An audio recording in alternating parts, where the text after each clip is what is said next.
আসসালামু আলাইকুম, সকলকে আমন্ত্রণ আনন্দ টিভি সংবাদে। আপনাদের সঙ্গে আছি আমি ছোয়া খন্দকার। রোববার রাতে রাজধানী আর্মি গলফ ক্লাবে অনুষ্ঠিত হলো করোনা যুদ্ধে বাংলাদেশ সেনাবাহিনীর শীর্ষক স্মারক গ্রন্থের মোড়ক উন্মোচন অনুষ্ঠান। এতে প্রধান অতিথি হিসেবে উপস্থিত থেকে বইটির মোড়ক উন্মোচন করেন বাংলাদেশ আওয়ামী লীগের প্রেসিডিয়াম সদস্য ফারুক খান। অনুষ্ঠানে সভাপতিত্ব করেন আইএসপিআর পরিদপ্তরের পরিচালক লেফটেন্যান্ট কর্নেল আবদুল্লাহ ইবনে জায়েদ। এ সময় আরও উপস্থিত ছিলেন স্বাস্থ্য অধিদপ্তরের মহাপরিচালক অধ্যাপক ডাক্তার আবুল বাশার মোহাম্মদ খুরশিদ আলম এবং ফায়ার সার্ভিস ও সিভিল ডিফেন্স অধিদপ্তরের মহাপরিচালক ব্রিগেডিয়ার জেনারেল সাজ্জাদ হোসাইন সহ আরও অনেকেই। ঢাকায় মেরিন কোর্টে এক মাস্টারের জামিন বাতিল করে কারাগারে পাঠানোর ঘটনায় সারা দেশে লঞ্চ চলাচল বন্ধ করে দিল নৌযান শ্রমিকরা। সোমবার দুপুর 2টা থেকে হঠাৎ করেই ঢাকা বরিশাল সহ দেশের সব দূরপাল্লা রুটে নৌযান ধর্মঘট শুরু করেন শ্রমিকরা। পূর্ব ঘোষণা ছাড়াই ঢাকা বরিশাল সহ দেশের সব রুটে লঞ্চ চলাচল বন্ধ হয়ে যাওয়ায় বিপাকে পড়েছেন যাত্রীরা। বরিশালের বানারীপাড়ার 3 নম্বর সৈয়দকাঠি ইউনিয়ন পরিষদের চেয়ারম্যান আব্দুল মান্নান মৃধার বিরুদ্ধে দুর্নীতির অভিযোগে মানববন্ধন করেছে এলাকাবাসী। সোমবার বানারীপাড়ার উপজেলার সৈয়দকাঠি বাজারে বর্তমান চেয়ারম্যান আব্দুল মান্নান মৃধার বিভিন্ন অনিয়ম, দুর্নীতি এবং স্বজনপ্রীতির প্রতিবাদে মানববন্ধন ও বিক্ষোভ মিছিল করে এলাকাবাসী। মানববন্ধনের বক্তারা দ্রুত চেয়ারম্যানের পদত্যাগ দাবি করেন। ব্রাহ্মণবাড়িয়ার বাংলাদেশ সেনাবাহিনীর উদ্যোগে মুজিব বর্ষ উপলক্ষে উদ্বোধন করা হলো বঙ্গবন্ধু শেখ মুজিব ঢাকা ম্যারাথন প্রতিযোগিতা। সোমবার সকালে জেলা প্রশাসনের আয়োজনে স্থানীয় নিয়াজ মোহাম্মদ স্টেডিয়ামে ম্যারাথন প্রতিযোগিতার উদ্বোধন করেন স্থানীয় সংসদ সদস্য র.আ.ম. ওবায়দুল মোক্তাদির চৌধুরী। এতে জেলা প্রশাসক হায়াতুদ্দৌলা খানের সভাপতিত্বে বক্তব্য রাখেন অতিরিক্ত পুলিশ সুপার রইসুদ্দিন এবং 6 east Bengal regimental lieutenant colonel Muntasir Rahman সহ অন্যান্যরা। ময়মনসিংহের হালুয়াঘাটে নিয়ম নীতির কোনো প্রকার তোয়াক্কা না করেই বিদ্যালয়ের পাশেই গড়ে তোলা হয়েছে 3টি ইট ভাটা। বছরের পর বছর প্রতিবাদ করেও পরিত্রাণ পাচ্ছে না বিদ্যালয়ের শিক্ষক ও শিক্ষার্থীরা। ফলে ভাটার ক্ষতিকর প্রভাবে প্রায়ই অসুস্থ হয়ে পড়তে হয় শিক্ষার্থী সহ স্থানীয়দের। এমন পরিবেশে এক প্রকার বাধ্য হয়ে পাঠদান করে যাচ্ছেন শিক্ষকরা। ময়মনসিংহ থেকে ওমর ফারুক সুমন জানাচ্ছেন বিস্তারিত। 1974 সালে প্রতিষ্ঠিত হয় গাঙ্গিনাপাড় সরকারি প্রাথমিক বিদ্যালয়। বিদ্যালয়টির মাত্র 100 মিটারের মধ্যে অবস্থিত শ্রাবণী ব্রিক্স, 3 স্টার ও হাসান ব্রিক্স নামে 3টি অবৈধ ইট তৈরি প্রতিষ্ঠান। ফলে ইটভাটার কালো ধোঁয়া ও তার ক্ষতিকর প্রভাব পড়ছে শিক্ষার্থীদের উপর। আক্রান্ত হচ্ছে বিভিন্ন রোগ ব্যাধিতে। দীর্ঘদিন ধরে তার প্রতিবাদ জানিয়েও মিলছে না তার সমাধান। আমরা বারবার বলা সত্ত্বেও তারা আমাদের কথা কর্ণপাত করে না। এলাকাবাসীকেও আমরা জানাইছি, সচেতন করছি, মিটিং করেছি, কোনো কাজ হয় না।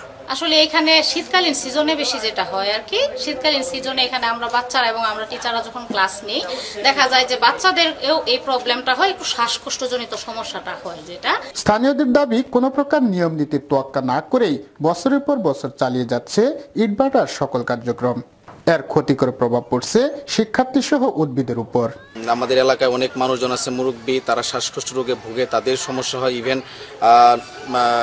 মানে পথচারীর সমস্যা হয়, অনেক সমস্যাজনিত রোগে মানে এটার জন্য ফেস করতে হয়। ফসল হয় না, তারপর আম গাছ আম হয় না, কাঁঠাল হয় না, কিন্তু কিছু হয় না। এটাই তো দেশের তো ক্ষতি।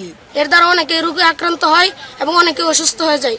আমাদের শিক্ষার্থীদের জন্য যাতে ইট ভাটাগুলো তারা বন্ধ করে দেয়। ক্যামেরার সামনে কথা বলতে রাজি নয় ইটভাটার মালিকগণ, তবে ভাটার বিরুদ্ধে আইনগত ব্যবস্থা গ্রহণের আশ্বাস দিয়েছেন পরিবেশ অধিদপ্তরের এই কর্মকর্তা। প্রায়োরিটি সিলেকশন করে দেওয়া আছে, সেক্ষেত্রে কিন্তু আমাদের একটা উল্লেখযোগ্য বিষয় হলো যেটা বিদ্যালয়ের কাছে এই সার্টিফিকেট অবশ্যই আমাদের ছাড়পত্র নাই, নো ডাউট, কোনো সন্দেহ নাই, কিন্তু এই বাঙ্গার ক্ষেত্রে জরিমানা করার ক্ষেত্রে কিন্তু আমরা যেগুলো বিদ্যালয়ের বেশি কাছে সেগুলোকে প্রায়োরিটিতে রাখছি। সেই সুবাদে আমি নোট করে রাখলাম, এটার বিরুদ্ধে খুব শীঘ্র অ্যাকশন হবে ইনশাআল্লাহ।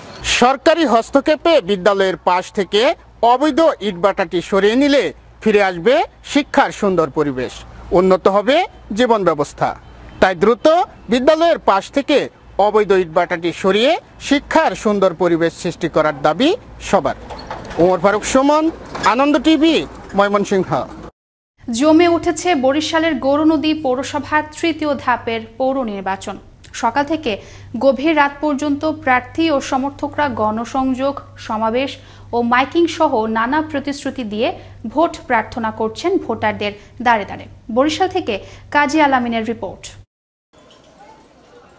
বরিশালের গৌরনদী পৌরসভায় আসন্ন নির্বাচনকে ঘিরে এলাকার মোড়ে মোড়ে আওয়ামী লীগ প্রার্থীর নির্বাচনী অফিস, ব্যানার, ফেস্টুন দেখা যাচ্ছে। বিভিন্ন ওয়ার্ডে উঠান বৈঠক সহ নৌকার গণসংযোগে সর্বস্তরের মানুষের ঢল।